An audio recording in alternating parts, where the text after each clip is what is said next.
Yes, there's another question here. This is related to the hadith of Ali radiallahu anhu in the battlefield.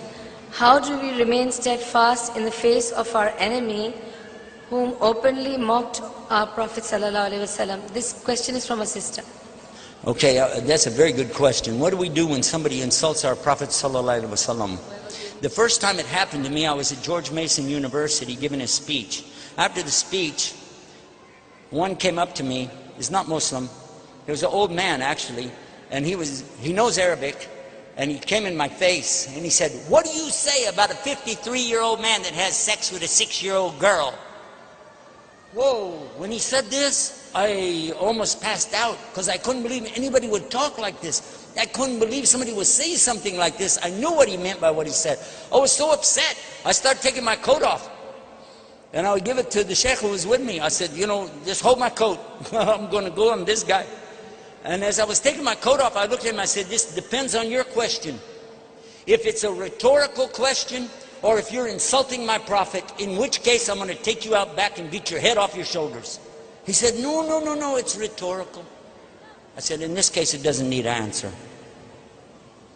Obviously, what he said, no Muslim would support this idea. Because our Prophet ﷺ never would do something like this. Our Prophet did not do what this man said. But the way he said it, people would think, this is Muhammad. Our Prophet ﷺ was the example for us. And he was the mercy to mankind. I had to go to the scholars and ask them, how do I answer the question? They said, first of all, you don't get angry. This is in the hadith of Rasul ﷺ. La tagdab. Somebody said, give me nasiha. La tagdab.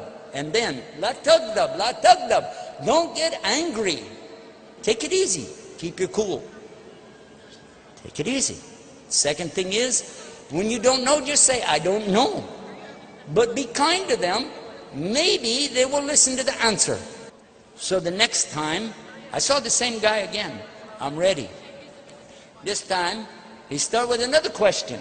It's nothing but an insult, the way he said it. But this time, I said, thank you for asking me about my religion. He went, huh?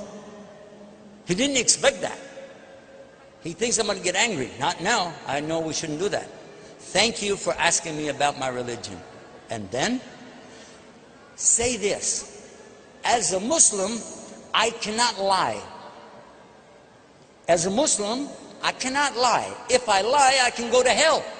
And if I don't tell the truth, if I make a mistake, you can check it out anyway, because everything in Islam is preserved 100%. Mia mia. The Quran and the Sunnah, we still have it today as we had it centuries ago. So it's there. So it's easy. We can find the answer. But by the way, and here it comes. Are you listening? If, while you are listening to my answer, you like the answer so much that you say, that's better than what I have, are you going to be ready to make a move to something better? He said, yeah. And then I began to give the answer. First of all, the hadiths are in Bukhari, and it's two. One, it says Aisha's 6 years old, and her mother, listen to the hadith, her mother comes to her and takes her into the house. She's playing in the dirt. Her mother takes her into the house to her father. So far, did you hear the word sex in there? No. And her father is doing a tradition which is a part of the Arab tradition forever. He's offering his daughter in marriage to his best friend, someone who is a leader, someone who is very important to him, and he's saying, I want you to marry my daughter. But then what? She's back outside playing in the dirt. Yes or no? Yeah. Where did you hear sex in there? I think you've been standing in the checkout line of the grocery store too long looking at the tabloids with that word sex on it. Oh, that's all you're thinking about. This is not our Prophet ﷺ. The other hadith, she's older. The mother's taken to the father's offering her in marriage. And look what it said in the Quran in chapter 4, verse 19. Very clear, it tells, O you who believe, you cannot inherit women against their will. In order for a woman to get married, she has to be old enough to know what's going on and understand it, and old enough to have children. Yeah, otherwise she can't get married. It's not a legal marriage in Islam. Yes or no? So what do you think? It gives us the example that even though she was betrothed at an early age, they didn't get married until she was old enough. The man standing there going, I didn't know that. I didn't know that. I didn't know that. It happened again when I was in Chennai. The same subject come up, and I told another one the same way. He said, really? I said, yes, but I'm going to ask you a question. Everything we know about their marriage is coming to us from her. Read what she said and think, out of 2,200 sayings or hadith from her, roughly 2,200, she is saying only what? The best things about her husband, Muhammad sallallahu alaihi wasallam. Yes or no? And all that she said again and again, she's praising him, loving him, caring about him. She talks about when she was young, she used to race with him, and she used to beat him. She said, I got older, I got heavy, and then he used to beat me in the races. She used to tease him. She played tricks on him. We know from the Quran some tricks that she played. Whoa, watch out. But still, he was a very caring and loving husband to her. So much so when he died, sallallahu alaihi wasallam, he wanted her to be there. He died right there in that house with his head in her lap. And what was the last thing she did? She used a toothstick and she cleaned it for him and opened it up and put it in his mouth because she knew how much he liked it. And in this way and in this condition, he passed away. And for the rest of her life, she narrated from him and never said a single bad word ever about her husband. Do you know any women today who could go their whole life and never say something bad about their husband? Hello? Do you know a woman who can go even 1 year or 1 month or 1 week, maybe not even 1 day, and she's saying something about her husband? Aisha radiallahu anha never said a single bad word on her husband. Yes or no? And she never even considered to look at another man for the rest of her life.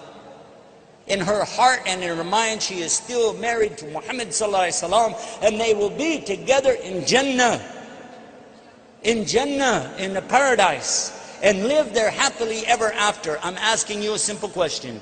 Is this the best love story you ever heard? Or do you like the story of Shakespeare's Romeo and Juliet on Valentine's Day, talking about, oh, what a love story, Romeo and Juliet. 2 young lovers, one a preteen, maybe 12, and one 14, something like this, very young, from 2 separate tribes that did not like each other. They hated each other, they were fighting. So the Capulets on the one side, and the other family on the other side, and they hate each other. And they don't want their children to even know each other, so they sneak behind their back. Did they get married? No. What did they do? I don't want to mention. And then what? One of them commits suicide. And then the other one commits suicide.